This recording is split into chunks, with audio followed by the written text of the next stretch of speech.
Pada episode sebelumnya, kita telah berkenalan dengan ukuran letak data, terkhusus mengenai kuartil, di mana kegunaan dari kuartil adalah untuk melihat posisi data kita jika dibandingkan dengan keseluruhan data. Dalam episode kali ini, kita akan membahas tentang ukuran penyebaran data. Apa saja sih manfaat dan kegunaan dari ukuran penyebaran data? Semua jawabannya akan ditemukan dalam video pembelajaran kali ini. Selamat belajar!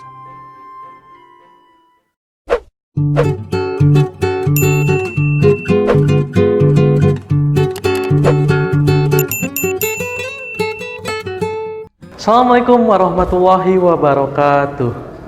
Halo anak-anakku semua, apa kabarnya hari ini? Semoga semua dalam keadaan sehat walafiat. Sebelum kita awali pembelajaran hari ini, mari kita membaca basmalah bersama-sama. Bismillahirrahmanirrahim. Pada pertemuan kali ini, kita akan melanjutkan pembahasan materi statistika untuk subtopik ukuran penyebaran data. Sebelum kita masuk ke materi mengenai ukuran penyebaran data, perhatikanlah permasalahan berikut ini. Dalam sebuah lomba matematika secara berkelompok yang diadakan dalam salah satu universitas, akan diambil 8 peringkat terbaik. Pada peringkat 8, terdapat 2 tim yang memiliki rata-rata akhir yang sama, yaitu tim Al-Khwarizmi dan tim Pitagoras. Namun, yang dipilih untuk bisa lanjut ke babak selanjutnya adalah tim Al-Khwarizmi. Mengapa demikian? Hal ini sangat berkaitan dengan ukuran penyebaran data. Ada apa saja yang termasuk ke dalam ukuran penyebaran data akan kita bahas secara mendalam dalam video pembelajaran berikut ini. Selamat belajar. Subtopik 4. Ukuran penyebaran data. Untuk jangkauan atau yang biasa kita sering sebut juga dengan rentang atau range, merupakan selisih dari nilai terbesar atau nilai maksimum dengan nilai terkecil atau nilai minimum. Lalu, untuk rentang antar kuartil atau yang biasa kita sebut dengan hamparan atau jangkauan antar kuartil, merupakan selisih antara kuartil 3 atau kuartil atas dengan kuartil 1 atau kuartil bawah. Sedangkan untuk simpangan kuartil merupakan setengah dari rentang antar kuartil atau setengah dari hamparan. Inilah 3 definisi dari ukuran penyebaran data yang pertama yang kita bahas. Untuk notasi secara matematis, rentang atau jangkauan kita sering notasikan sebagai J, merupakan nilai maksimum dikurangi nilai minimum. Untuk hamparan kita notasikan dengan H, merupakan Q3 dikurangin Q1, sedangkan untuk simpangan kuartil kita notasikan dengan QD atau setengah dari Q3 dikurangin Q1. Untuk lebih memahami materi tentang jangkauan, hamparan, dan simpangan kuartil, perhatikan contoh soal berikut ini. Hitunglah jangkauan, hamparan, dan simpangan kuartil dari data berikut ini. Seperti biasa, langkah pertama yang harus kita lakukan adalah mengurutkan terlebih dahulu dari data yang terkecil hingga data yang terbesar. Untuk rumus jangkauan, seperti yang sudah kita bahas, kita gunakan nilai maksimum kita kurangi dengan nilai minimum. Sehingga untuk jangkauannya sendiri kita dapatkan 18 dikurangin 3 sama dengan 15.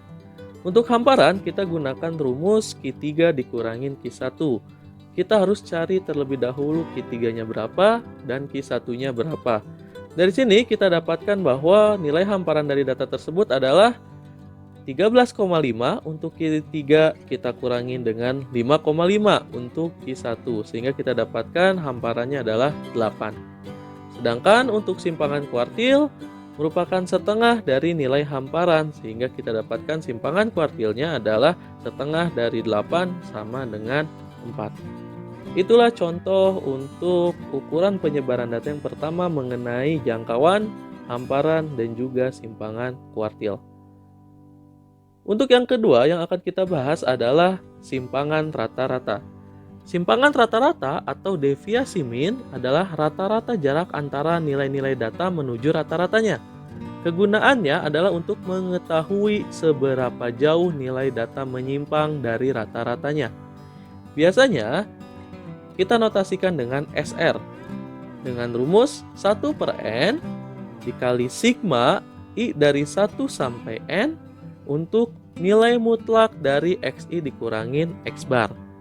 Di mana X bar merupakan rataan hitung, XI adalah datum ke I, dan N adalah banyaknya data. Untuk lebih memahami mengenai simpangan rata-rata, perhatikan contoh berikut. Hitunglah simpangan rata-rata dari sekumpulan bilangan 2, 3, 6, 8, 11. Langkah pertama yang harus kalian lakukan adalah mencari rata-ratanya terlebih dahulu. Di mana untuk rumus rata-rata seperti yang sudah kita pelajari adalah jumlah semua data kita bagi dengan banyaknya data. Di sini kita dapatkan rata-ratanya sama dengan 6. Setelah kita dapatkan rata-rata, baru kita masukkan ke rumus simpangan rata-rata. Masih ingat bagaimana dengan konsep nilai mutlak? Untuk menghitung simpangan rata-rata, kita gunakan rumus 1 per N dikali sigma dari mutlak dari XI dikurangin X bar, di mana sigma itu merupakan jumlah. Sehingga simpangan rata-ratanya merupakan 1 per 5, karena banyaknya data ada 5, kita kalikan dengan datum pertama. Perhatikan di soal datum pertama itu adalah angka 2, sehingga mutlak dari 2 dikurangin rata-rata. Rata-ratanya adalah 6. Sehingga mutlak dari 2 dikurangin 6, ditambah sekarang ke datum yang kedua yaitu 3, 3 dikurangin 6, dan seterusnya sampai data yang kelima yaitu nilai mutlak dari 11 dikurangin 6. Dari sini kita dapatkan bahwa simpangan rata-ratanya adalah 2,8. Bagaimana? Cukup mudah untuk dipahami, bukan? Yang selanjutnya, materi dalam ukuran penyebaran data adalah ragam dan simpangan baku. Simpangan baku biasa disebut sebagai standar deviasi, merupakan sebuah teknik statistik yang dipakai dalam menjelaskan homogenitas di dalam suatu kelompok.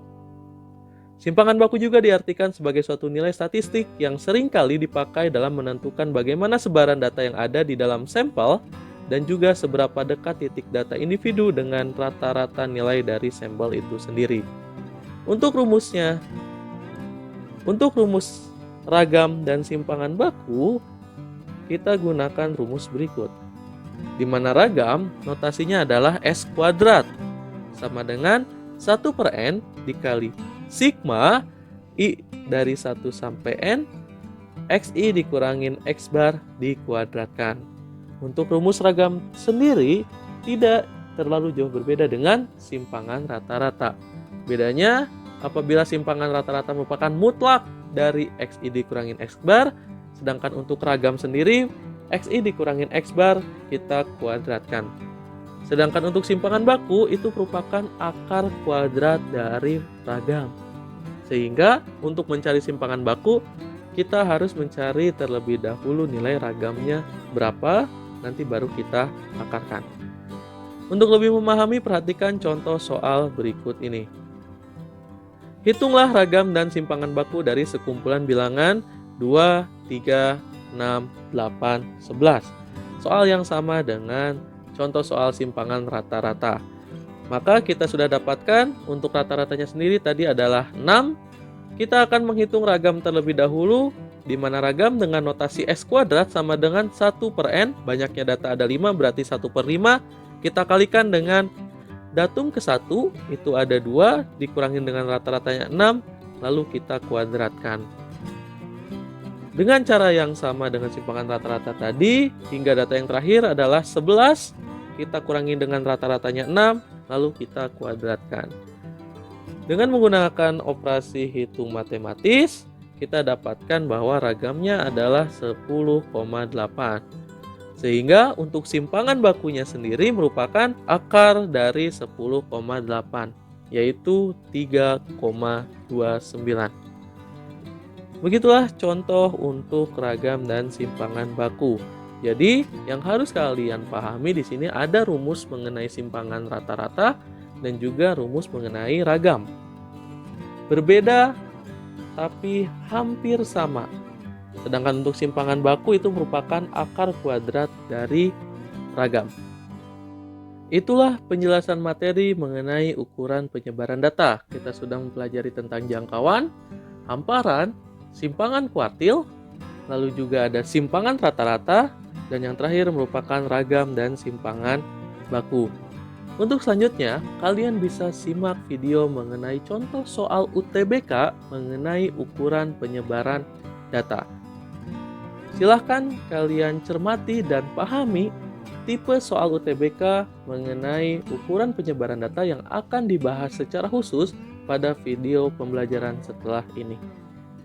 Terima kasih untuk perhatiannya. Jika ada yang ingin ditanyakan, silahkan simpan terlebih dahulu. Nanti akan kita diskusikan dalam minggu aktivitas. Terima kasih. Assalamualaikum warahmatullahi wabarakatuh.